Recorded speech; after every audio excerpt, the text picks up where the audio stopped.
সম্মানিত মহাসচিব এবং উভয়ের দৃষ্টি আকর্ষণ করছি। প্রথমে আমার পরিচয় দেই, আমি ডক্টর ইরফান আহমেদ সোহেল, দপ্তর সম্পাদক কেন্দ্রীয় ড্যাব। আমার পূর্বের অভিজ্ঞতা যেটা বলে, আগে তো আমরা যখন পর্যটনের প্রোগ্রাম হতো আমরা আঞ্জুমান মহিদুলের সামনে দাঁড়াতাম এবং একটা সময় যে সবার ক্ষুধা পায়, দুপুরের যে লাঞ্চের ব্যাপারটা থাকে এবং এখানে যেহেতু এটা একটা অনেক বড় পরিসরের প্রোগ্রাম হবে, অলরেডি প্রায় 30টার মতো অ্যাম্বুলেন্স এখানে হবে এবং আমরা বারবার বলতেছি যেন কেউ যেন কাজ ফেলে যেন চলে না যায়। তো তাদের এই যে দুপুরের যে খাবারের ব্যাপারটা যে একটা সমন্বয়, এটা যখন দুপুরে যখন কারো পেটে খাবার না পড়ে, দেখা যায় যে সবাই অনেক ইরিটেট থাকে, কারো ডায়াবেটিস আছে, কারো প্রেশার আছে। আমার যে প্রিভিয়াস এক্সপিরিয়েন্স, এই জিনিসটা যেন কোনো ক্রমে যেন সমন্বয়হীনতা না হয়, খাবার দাবারের ব্যবস্থা যেন দুপুরবেলা যেন ঠিকঠাক মতো থাকে, এই জিনিসটা খেয়াল করবেন। এবং আমরা সার্বিক যে অন্যান্য সহযোগিতা, সেই সহযোগিতার মধ্যে সমন্বয় রাখবেন, এই বলে আমি আমার বক্তব্য শেষ করছি। ধন্যবাদ।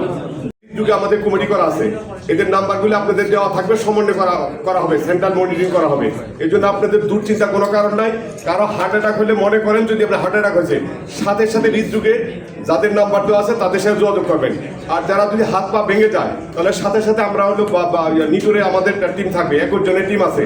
তদ্রুপ নিউরো সায়েন্সে হেড ইঞ্জুরি হয়েছে, করে গিয়ে অ্যাক্সিডেন্ট করে নিউরো সায়েন্সে এবার আসলে কোনো মিসম্যানেজমেন্ট হবে না এবং আপনারা আপনাদের প্রত্যেকটা মেডিকেল টিমের সাথে টার্সিয়ারি লেভেলের যারা দায়িত্বপ্রাপ্ত থাকবে বিভিন্ন মেডিকেল কলেজে, তাদের সাথে সমন্বয় আপনাদের সবসময় থাকবে এবং সেন্ট্রালি আমাদের একটা টিম থাকবে, যে টিম সবার সাথে সমন্বয় করে দেবে। সুতরাং আপনার টেনশনের কোনো কারণ নাই। আপনারা শুধু প্রাথমিক চিকিৎসাটা সেখান থেকে দিবেন, যেটা মনে হচ্ছে যে না এটা দেওয়া সম্ভব না, সাথে সাথে আপনারা আমাদের বিভিন্ন যে টিমগুলো আছে মেডিকেল কলেজ এবং আমাদের স্পেশালাইজ হসপিটালগুলিতে সেখানে আপনারা সাথে স্থানান্তর করবেন। আর খাওয়া দাওয়ার ব্যাপারটা সেটা হলো আমার সেন্ট্রাল লিডাররা সেটা ডিসিশন নেবে। কিন্তু আপনাদের কথা হলো আপনারা কোনো ক্রমেই অ্যাম্বুলেন্স ছেড়ে চলে যাবেন না, মানে 12টার সময় চলে গেলে এটা হবে না।